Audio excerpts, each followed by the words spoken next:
You are about to listen to another edition of the RBV Quarterly Video and Podcast Series.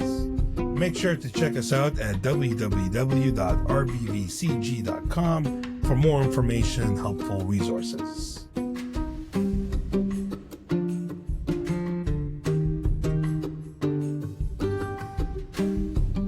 Hello and welcome to the RBV Quarterly Podcast and Videocast Series. I am your host, Dr. Mohammed Al-Hakim.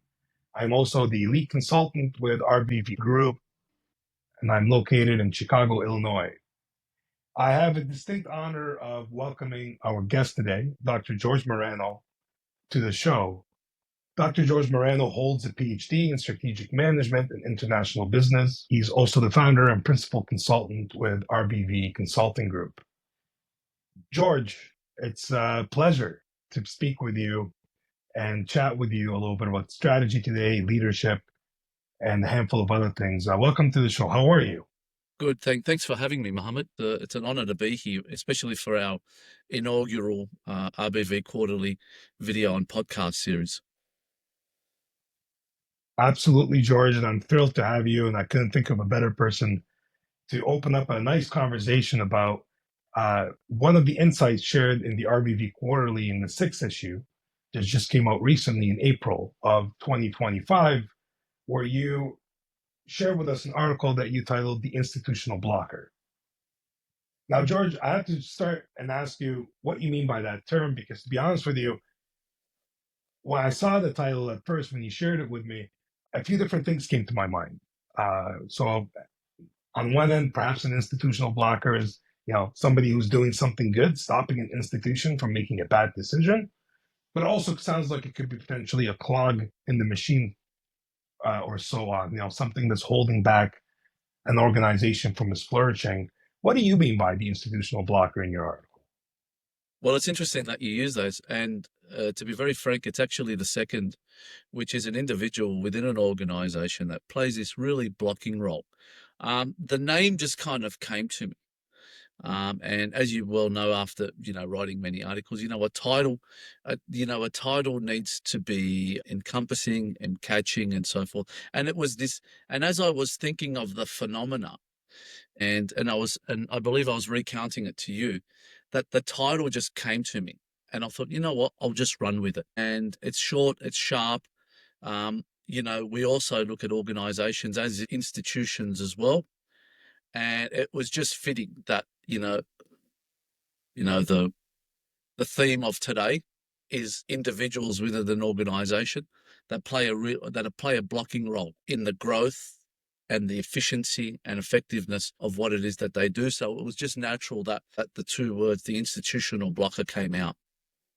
Love it, George. So tell me a little bit more here. So I start reading your article, and I first get this definition of what an institutional blocker is, but to really unpack that term, there's a sense in which we have to kind of understand what you mean by institutions and how you see organizations work and function, right? In order to make better sense of how this institutional blocker fits into the system. Is that an accurate way of kind of describing the way in which you situate? Yeah. So look, first of all, we take a step back.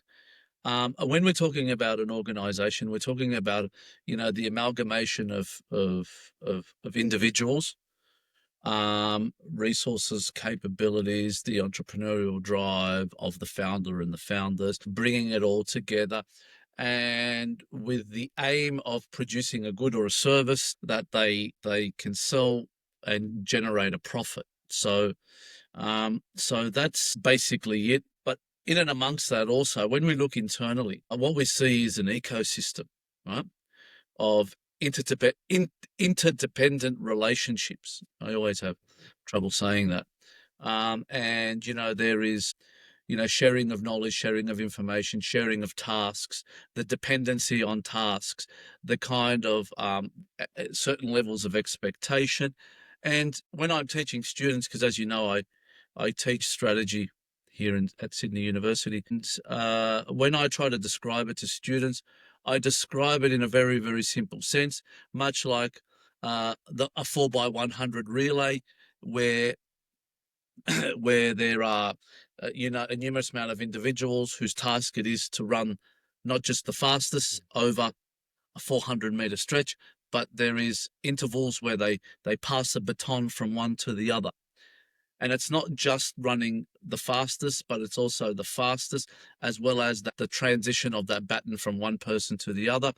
Organizations are very much the same, where there are a certain level of tasks that go from one person into the other. And it's not only about the speed of that transition, but also the effectiveness of the transfer as well. And what we want in an ideal state is to have the speed and the transition to happen in perfect symmetry, right? Where there is very, very little overlap, and it just moves and transitions as smooth as possible. That's kind of the ideal state. Okay? If we had robots, that's what it would look like. However, we know that's not the case, and the actual phenomena itself of that institutional blocker was something that I saw not only that I've not only experienced, through decades and decades of work, but also from our clients as well, talking about this kind of phenomena happening within their workplace.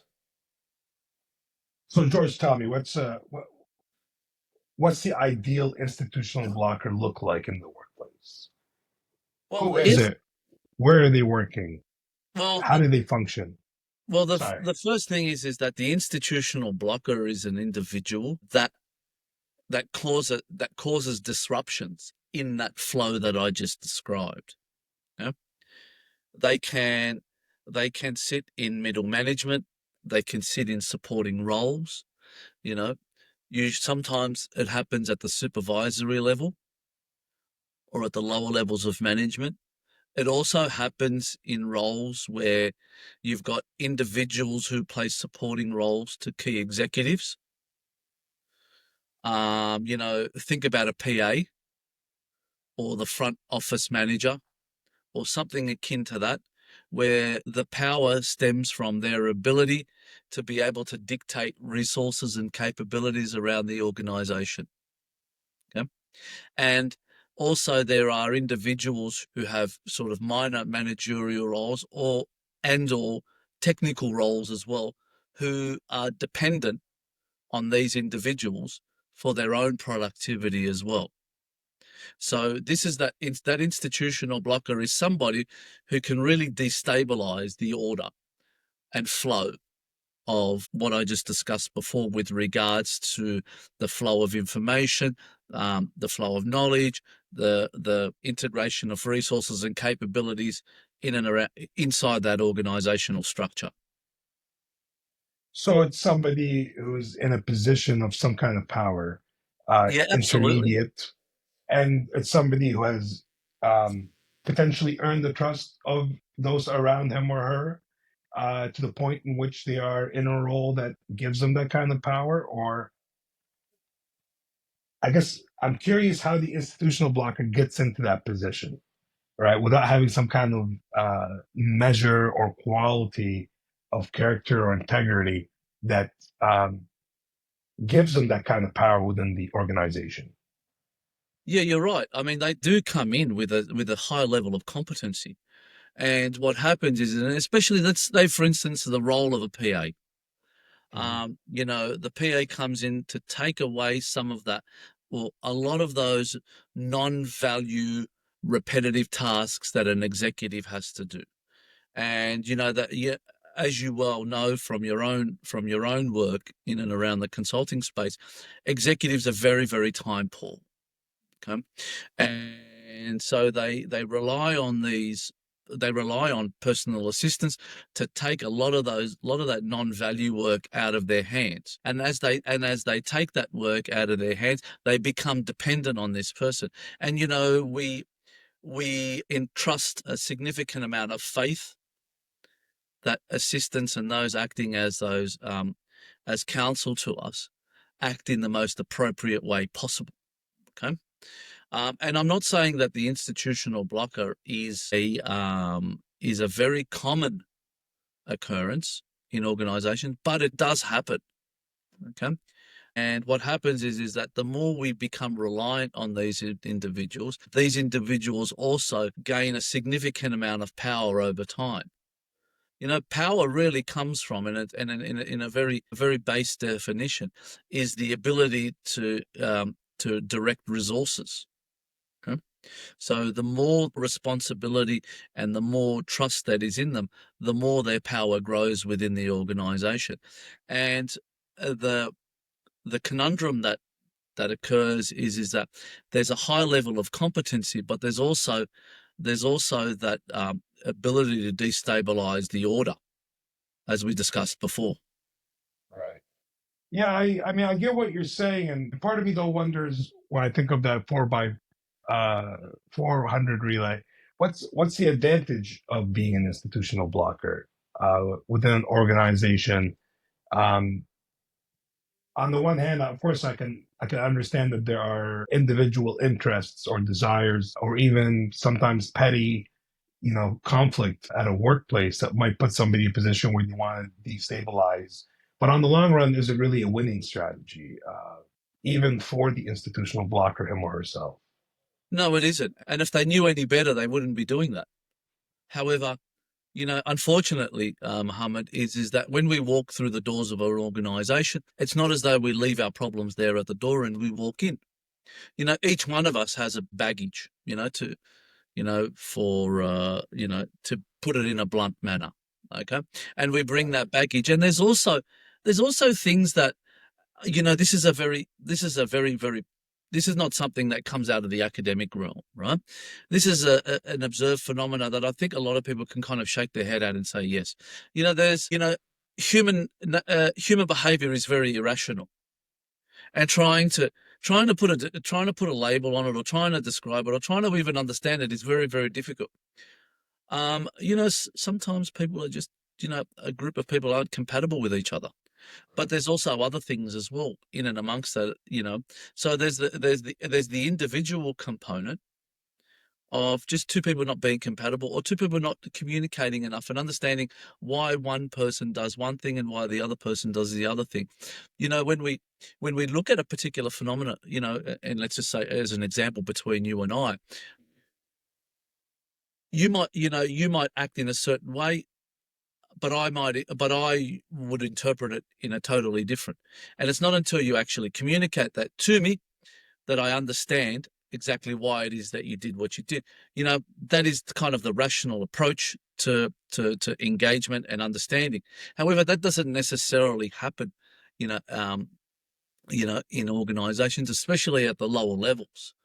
So, that's one. There's usually a case of, it's usually a terrible misunderstanding. But however, that misunderstanding can create, a snowballing effect around, action and an interpretation, and then an action from the other side, and then a misinterpretation, and then that snowballs and snowballs until it actually becomes, a huge issue. And really, those huge issues come out of really nowhere, right?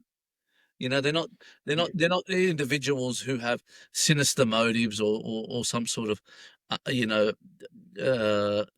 deceitful psychological traits. Yeah, no, agreed. And there's when you were speaking there, that the moral philosopher in me that constantly thinks about uh, leadership and responsibility, and kind of where to lay the groundwork for how we can improve on organizational practices. Um, Part of me wonders, okay, so it would be amazing, of course, if everyone took their moral responsibility seriously and acted in ways that were, just and kind and appropriate, and so on and so forth. Where do we lay the responsibility for the institutional blocker? Is it just a matter of moral responsibility that we just shouldn't be?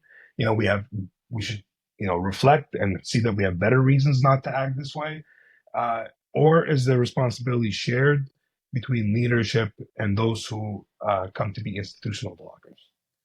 Yeah, that's a really interesting question, and one that deserves a lot of investigating. Ultimately, the individual has custody over their actions.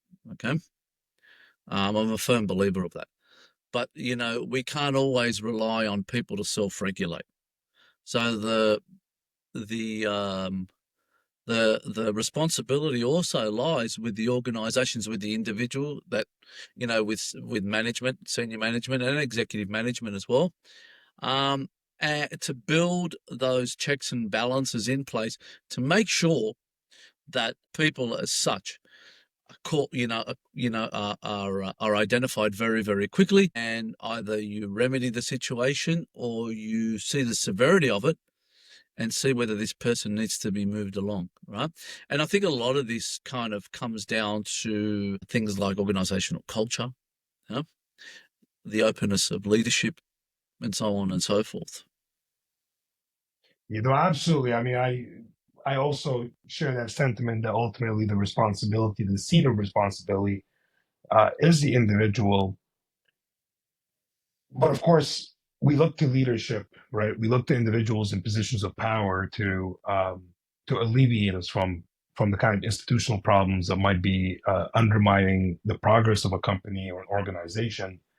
Um, so I also understand your articulation there, why it's important to also put the responsibility at CEOs and other leaders to identify, weed out, or address issues of institutional blockers. So that kind of leads into my next question, which is, what do CEOs do? How do they recognize the institutional blocker, and what are some of the ways to effectively remove such a growth barrier? Yeah, look, that's really interesting. And I think CEOs and management as well need to be very, very perceptive with regards to first of all, um, noticing subtle changes in interaction. Um, that's one. And what I mean by that is that, looking at functions and just watching the room and seeing how people engage with each other. Secondly, also is that we look at the consequence and then we work our way back. If things are starting to take a bit of time, communication, and this is one of the things that you can notice. Communication goes from the personal to the impersonal. There'll be a lot of impersonal communication, especially in and around email. People will start to disconnect from personally engaging with each other. There are also productivity issues. You look at productivity metrics, you'll start to see those go down.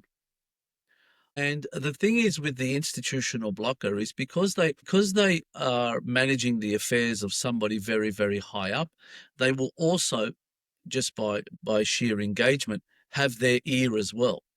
So they'll be passing on information that is their version of events, which should, as soon as that happens, that is almost automatically a cue for those leaders to start really investigating what is actually going on. Because as you well know, Mohammed, there's two sides to every story, and it's really is incumbent on that leader to really investigate, but also keep in check people of the nature of the institutional power, and make sure that the responsibilities that are entrusted on them are not abused, right? Yeah, absolutely. When you're speaking there, I think of sometimes the Hollywood depiction of the king, and the king's advisor who's whispering in the king's ear, Well, that's right? exactly, yeah, that's exactly what we're talking about. Yeah. And sometimes can have them in a deep spell under their advisory control, right? Where ultimately getting rid of that blocker is what allows the king in the movie or the TV show to be freed from poor judgment or things that were clogging the machine, so to speak. So it's fascinating that you kind of identify what the institutional blocker looks like in our day and time, in terms of the you know the person who's positioned in a place where they can, through communication, disrupt the system and disrupt it to a point where it can, I imagine, for a small organization, have a detrimental long-term effect, while maybe Yes. some bigger organizations can handle a little bit of institutional blocking without being completely outdone.